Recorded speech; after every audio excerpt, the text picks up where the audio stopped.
Magandang buhay! Nandito na naman tayo. Welcome sa kusina ni Aryan.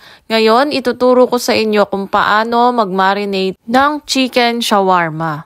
Simulan na natin! Sa isang bowl, ilagay ang paprika. And then, isunod ang ginger powder.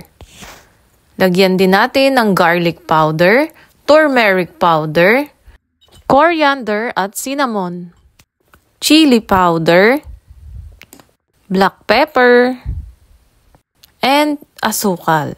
Naglagay din ako ng olive oil at ng yogurt.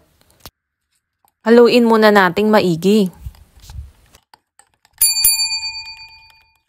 Ilagay naman natin ang chopped onion. Ayan, ilagay na rin natin ang manok. Hiniwa ko na ito ng maliliit na slice para mabilis na lang siyang maprito.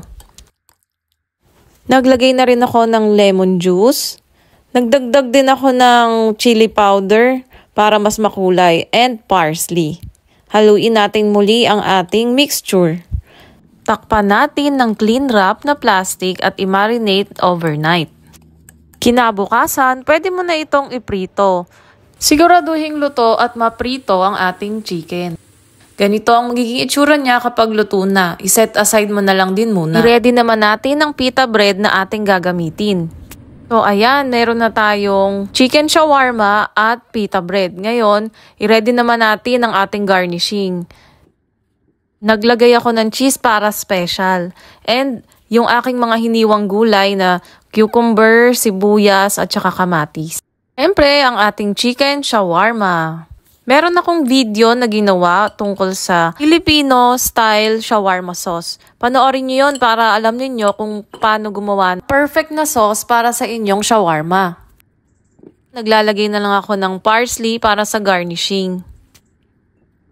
So, ayan na. Ready na ang ating chicken shawarma! Kung nagustuhan mo ang ating video ngayong araw, mag-subscribe ka na and follow and see you into the next video. Thanks for watching!